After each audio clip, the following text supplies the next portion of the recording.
Une nouvelle édition d'Enlivrez-vous en mai s'est achevée avec le couronnement de Franck Andria pour un sale livre. L'histoire du livre, c'est une réflexion sur la littérature. L'idée, c'est qu'est-ce que c'est un bon livre. Donc, l'histoire débute avec une non-lectrice, une fille qui ne lit jamais ses livres pour le collège. Et un jour, elle tombe sur un bouquin qu'elle adore. Et parce qu'il parle comme elle, parce qu'il raconte sa vie. Et son père, qui ne l'a jamais vu lire, veut vérifier ce qu'elle lit. Et dans le livre, il y a quelques gros mots, et il trouve que c'est absolument inqualifiable de la part de la prof d'avoir donné un livre comme ça à lire aux élèves. Il va porter plainte chez le principal. Et donc le livre est structuré en présentant chaque fois, dans chaque chapitre, le point de vue d'une personne sur le livre. Et à l'intérieur du sale livre, il y a le livre qu'ils lisent, qui s'appelle Rien, Nadir, qui est l'histoire d'un réfugié syrien qui arrive à Mulhouse et tout le parcours de ce réfugié quand il arrive en France. Face à lui, des romans qui, même s'ils n'ont pas reçu le plébiscite des lecteurs, ont tout de même eu un impact certain sur les ados. C'est l'histoire de plusieurs rencontres en fait, entre un ado en rupture un peu avec l'école, avec sa famille, avec la société, on va dire, d'un ado en rupture qui va faire une série de rencontres qui vont lui ouvrir des perspectives un peu sur sa vie, alors que son horizon paraît plutôt bouché au départ.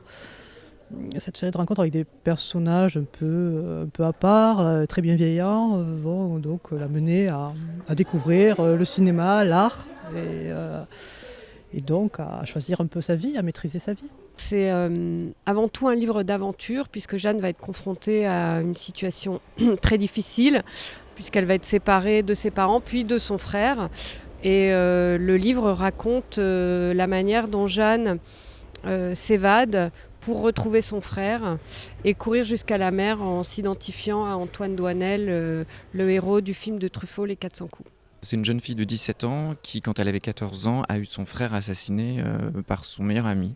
Et 3 ans plus tard, elle n'arrive pas à gérer ce deuil. Tout le monde autour d'elle arrive un peu à s'en sortir, mais pas elle. Et elle est sur le point d'exploser. Elle va rencontrer une vieille femme qui a connu elle aussi l'horreur au Cambodge, mais qui le vit très bien. Et ça va être la rencontre de ces deux personnes.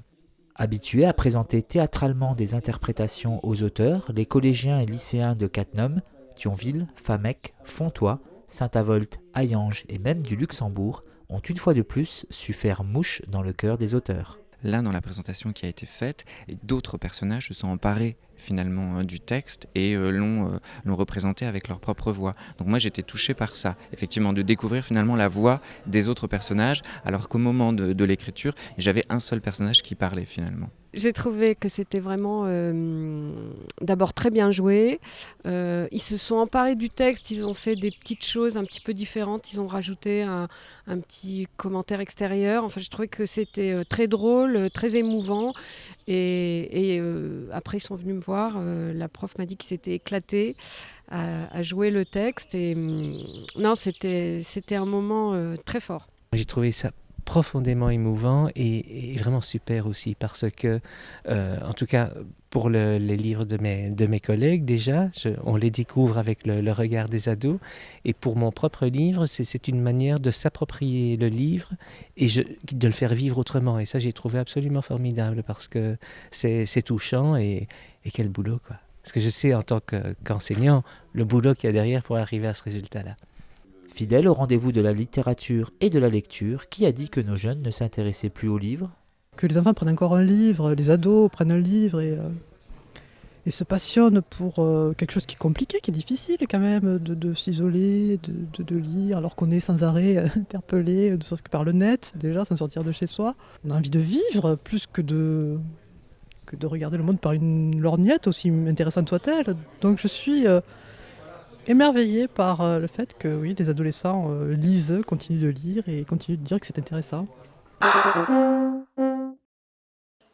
Né d'une symbiose entre la municipalité, la communauté de communes de Cattenom et environ, l'inspection académique, les associations d'enseignants de maternelle, l'association Karanouska et l'association Arcade, l'exposition Les Trésors minuscules de Christian Volz a posé ses valises à l'espace culturel Victor Hugo. Pourquoi avoir choisi Christian Volz ?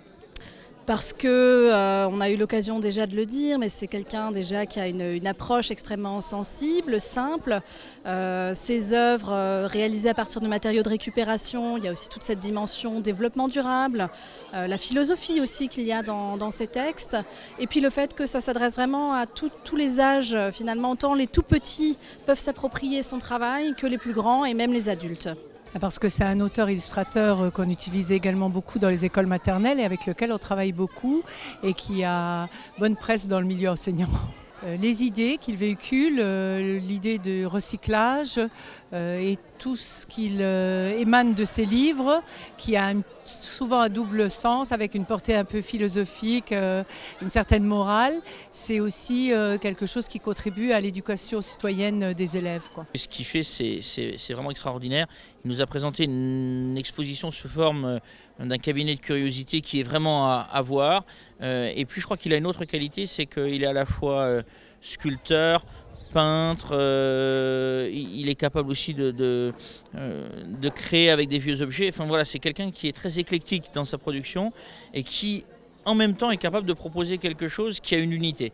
Aboutissement d'une année de projet pour de nombreuses écoles et périscolaires du territoire, l'exposition se compose en 2 parties. L'une d'entre elles regroupe les œuvres personnelles et collectives, publiques et scolaires. L'autre vous fait entrer dans l'univers de Volz. Il y a une salle, la première, où on a un déroulé pédagogique des différentes étapes de la création d'un livre, tel que je le fais. Donc en fait, c'est important pour moi. D'abord, on est dans une médiathèque, il y a un rapport au livre et la base de mon travail, c'est de faire des livres pour la jeunesse. Il y a tout un travail d'écriture de l'histoire, de recherche de personnages en croquis, de chemin de fer, etc. Tout ce travail-là prend énormément de temps. Et on n'en a pas conscience. Dans la deuxième salle, il y a des personnages, la salle du fond, il y a des personnages en fil de fer, en matériaux de récupération. Donc toute une série de personnages dans une sorte d'atelier un peu foutraque, où il y aurait des personnages qui sortent d'un peu partout. Il y a des étagères qui sont remplies d'objets et de petits personnages. Et puis la dernière salle... c'est un aspect un peu différent de mon travail. Alors c'est une grande chance pour moi de pouvoir aussi montrer des choses un petit peu différentes et moins connues, puisque ça n'est pas en rapport avec le livre. Il y a des personnages fabriqués c'est du modelage, en terre cuite, donc en céramique noire, et des gravures en noir et blanc. Et c'est vrai qu'il y a des ambiances très différentes entre cette salle qui est assez épurée en noir et blanc, et l'autre qui est complètement foisonnante en objets de récupération. Et c'est vrai que pour moi, c'est aussi différents médiums qui me permettent de parler de différents aspects aussi de moi.